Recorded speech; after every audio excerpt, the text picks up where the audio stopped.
Shalom saudaraku yang terkasih dalam Tuhan. Suatu kesempatan terindah di hidup kita bisa membaca dan merenungkan firman Tuhan. Pada hari ini, perenungan firman Tuhan terdapat dalam 1 Petrus 2 ayat 16 dengan tema Merdeka dari belenggu dosa dan kebiasaan buruk. Demikianlah firman Tuhan. Hiduplah sebagai orang merdeka dan bukan seperti mereka yang menyalahgunakan kemerdekaan itu untuk menyelubungi kejahatan-kejahatan mereka, tetapi hiduplah sebagai hamba Allah. Saudaraku yang terkasih, mengenai pembahasan hari ini, yaitu merdeka, adalah berbicara tentang sebuah perjuangan. Tepat pada bulan Agustus ini juga hari di mana kita mengenang hari kemerdekaan yang telah diperjuangkan oleh para pahlawan yang telah mendahului kita. Ketika pada masa mereka hidup, mereka harus bekerja keras untuk mempertahankan kemerdekaan. Hal tersebut bukan suatu hal yang mudah dilakukan oleh para pahlawan kita. Namun, akhir dari perjuangan mereka, maka terciptalah suatu kemerdekaan itu. Apabila mereka tidak berjuang dan bersatu dalam mempertahankan kemerdekaan, maka bisa runtuh dan hancur. Saudaraku, demikian dengan kekristenan kita. Untuk merdeka dari belenggu dosa dan kebiasaan buruk, kita harus berjuang meninggalkan kebiasaan itu dan berubahlah kepada pertobatan yang Kristus inginkan bagi kita. Kita memang manusia berdosa, tetapi jangan mau kembali diperhambakan oleh dosa itu. Ingat bahwa hidup kita sudah lunas dibayar oleh Kristus dengan tubuh dan darahnya yang mahal. Mengapa kita harus merdeka dari belenggu dosa dan kebiasaan buruk? Yang pertama, karena upah dosa adalah maut. Dalam Roma 6 ayat 23, maut adalah bicara tentang kematian.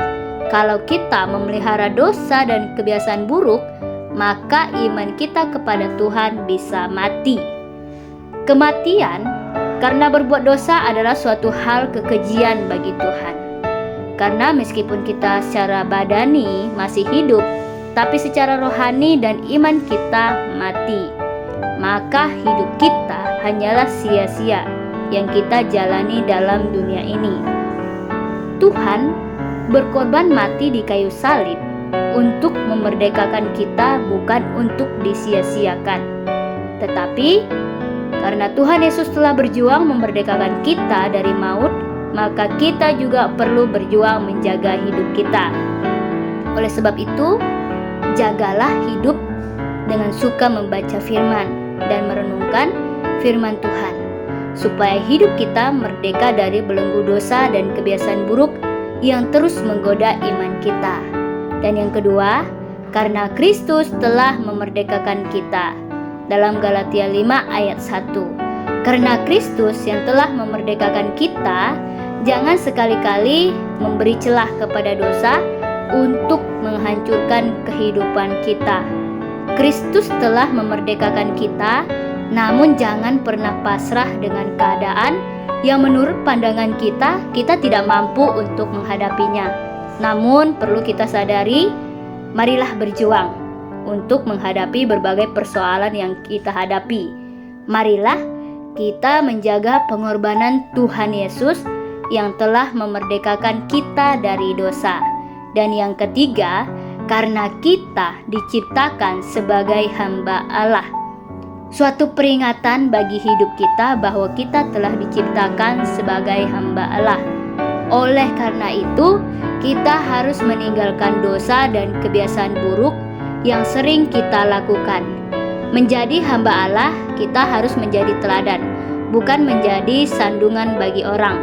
Oleh sebab itu, orang Kristen jangan hidup mental kerupuk, namun harus berjuang karena kita diciptakan sangat berharga, istimewa dan unik. Kita bisa merdeka melawan belenggu dosa dan kebiasaan buruk jika kita bersama Tuhan. Oleh karena itu, utamakan Tuhan Yesus untuk menjadi pondasi dalam hidup kita, supaya kita bisa bertahan, mempertahankan kemerdekaan iman kita, tidak goyah oleh cobaan apapun di dunia ini. Marilah Kita meninggalkan dosa dan kebiasaan buruk dengan mengandalkan Tuhan. Tuhan Yesus memberkati.